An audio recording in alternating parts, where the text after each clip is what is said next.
Hello everyone, स्वागत है आपका मेरी चैनल पे। जादुई पेंसिल की कहानी।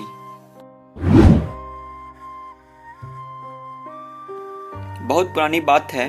सीतापुर नामक एक गांव में एक 12 साल का कर्ण नाम का लड़का रहता था। एक सुबह कर्ण ने चाहा कि उसे स्कूल न जाना पड़े, क्योंकि उस दिन स्कूल में उसकी एक परीक्षा थी जिसके लिए उसने पढ़ाई नहीं की थी, क्योंकि वो अपने मोबाइल पर फ्री फायर खेलने में बहुत व्यस्त था। कर्ण मोबाइल पर गेम खेलने में ही अपना सारा समय बर्बाद करता था। कुछ दिन पहले उसके मम्मी और पापा ने उसे कहा था कि अगर परीक्षा में उसका ख़राब नंबर आया तो उसे वापस बोर्डिंग स्कूल जाना होगा। कर्ण को बोर्डिंग स्कूल पसंद नहीं था, क्योंकि पिछली बार जब वह गया था तो दूसरे लड़कों ने उसे नदी में कूदाने की कोशिश की थी। टीचर ने उसे पकड़ लिया और कर्ण बहुत मुश्किल से बच पाया था।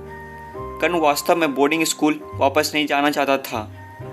आज जब स्कूल जाने का समय हुआ तो कर्ण ने घर पर ही रहने की गुहार लगाई, लेकिन उसके पापा ने कहा नहीं, और उसके पापा ने उसे स्कूल छोड़ दिया और उसे एक नई पेंसिल भी दी और उसके टेस्ट के लिए शुभकामनाएं देकर वापस चले गए। कर्ण जैसे ही अपने क्लास में रूम में पहुंचा, टीचर ने कहा कि टेस्ट लंच के बाद होगा। लंच के समय कर्ण ने वास्तव में बहुत कठिन पढ़ाई की, इतना कठिन कि वह खाना खाना भी भूल गया। लंच के बाद कर्ण वास्तव में भूखा था। वह केवल भोजन के बारे में सोच रहा था। जैसे ही कर्ण अपनी मेज़ पर बैठा, उसने खुद से कहा, काश मेरी पेंसिल मेरे लिए सब कुछ लिख देती और सभी उत्तर सही हो जाते। जब उसको टेस्ट पेपर मिला तो जादू हुआ। उसकी पेंसिल ने उसके लिए जवाब लिखना शुरू कर दिया। कर्ण चकित रह गया, लेकिन उसे बहुत राहत मिली। जब कर्ण को उसका टेस्ट पेपर वापस मिला तो उसने देखा कि उसे 100% मिला है, तो उसने हर परीक्षा में अपनी जादुई पेंसिल का इस्तेमाल करना शुरू कर दिया।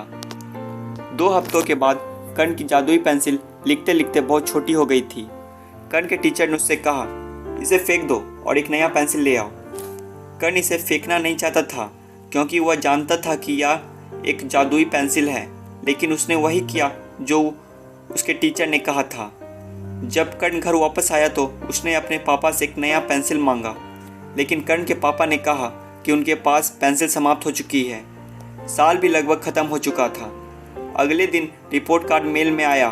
कर्ण ने अपने सभी विषयों में वास्तव में अच्छा प्रदर्शन किया था और उसके माता पिता को वास्तव में उस पर गर्व था। बाद में उसी शाम कर्ण के पिता ने उसे एक उपहार दिया।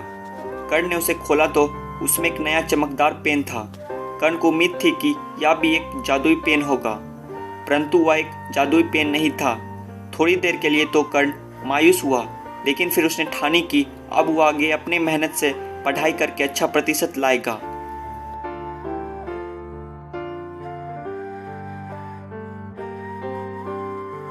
इस कहानी से हमें यह सीखने को मिलता है कि अगर हम आज बेईमानी करके किसी चीज़ में सफल हो गए तो इसका यह मतलब नहीं कि हम हमेशा बेईमानी करके सफल होते रहेंगे। अगर जीवन भर सफलता पानी हो तो हमें कड़ी मेहनत करनी पड़ेगी।